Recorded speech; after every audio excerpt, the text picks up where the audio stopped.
Every Sunday, Al Falster searches for treasure, chipping away rock to unearth sparkling gems and rare minerals. The miner's tomb is a hammer and a gad.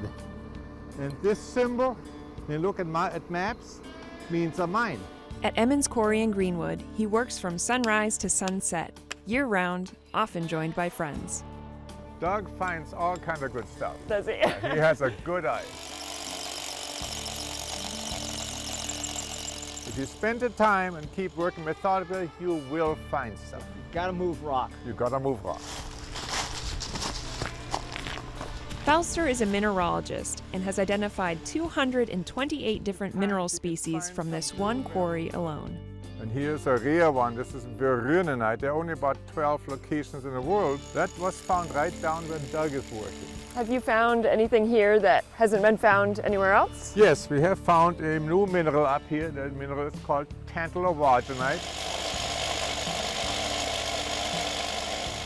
Want to give it a whack? Sure. Either one works. Sounds different, doesn't it? Yeah. So weird when you can look through a rock. To me, there is no greater satisfaction to open up a couple more doors. And once we do that and discover stuff, behind this door we just opened, there are 10 more doors. They are just beckoning to be opened. Falster works at Bethel's Maine Mineral and Gem Museum, which first opened its doors in 2019. In a state-of-the-art lab, he inspects minerals, while visitors explore exhibits nearby. So we have the largest collection of Maine minerals on display anywhere, and the minerals speak for themselves.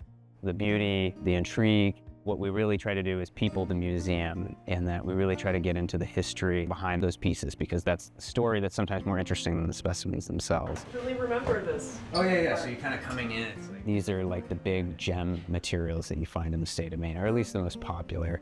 You know, amethyst, which is a variety of quartz, and then aquamarine, that's the variety of beryl.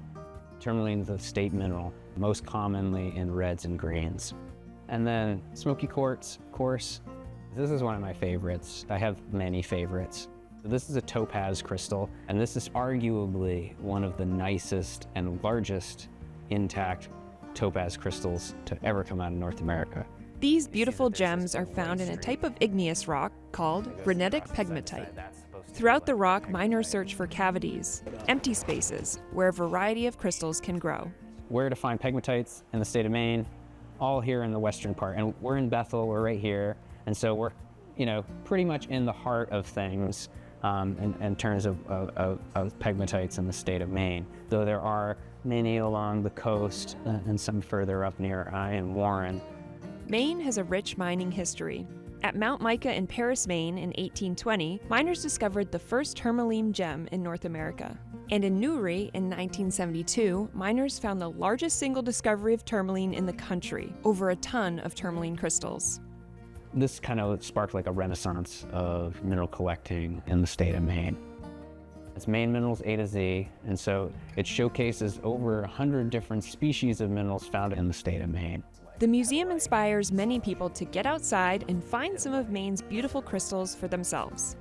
There's a community of people in the state who consider themselves recreational miners, or rockhounders. Well, there's like this kind of like thrill of the chase, right? That people get, and they're like, oh wow, I really want to get out and find something. Because, when you find something, and I've had it too, like where I'm digging through a mine pile and I'm like, oh wow, look at that, a tourmaline or a really cool garnet. I'm like, oh, you're like, maybe there's more.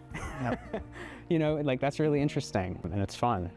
A number of old mines are open for the public to try their hand at mining with hand tools, including Mount Appetite Town Park in Auburn and Harvard Quarry in Greenwood. But if you really want to get into the hobby, Felt suggests joining one of the state's many mineral clubs. Often, clubs gain access to dig sites that aren't open to the general public. Emmons Quarry, where Falster works, welcomes clubs and visitors by permission. And here's again the core quartz. That's Big Shore? Big Shore, yeah. I'm learning things. You can just drill a hole right there. Yeah? Hold on tight, and use the other hand for that.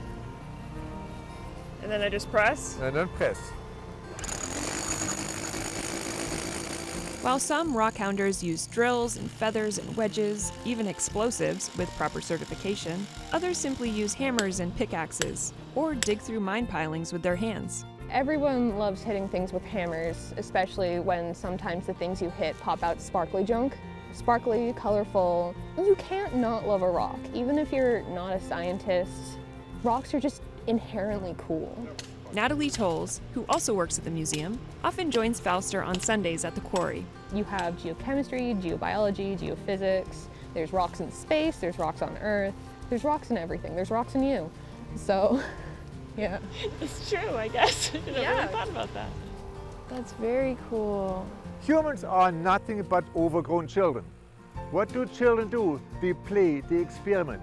A scientist in particular is nothing but an overgrown child. And I would never want to change. I don't want to grow up. I want to stay that way.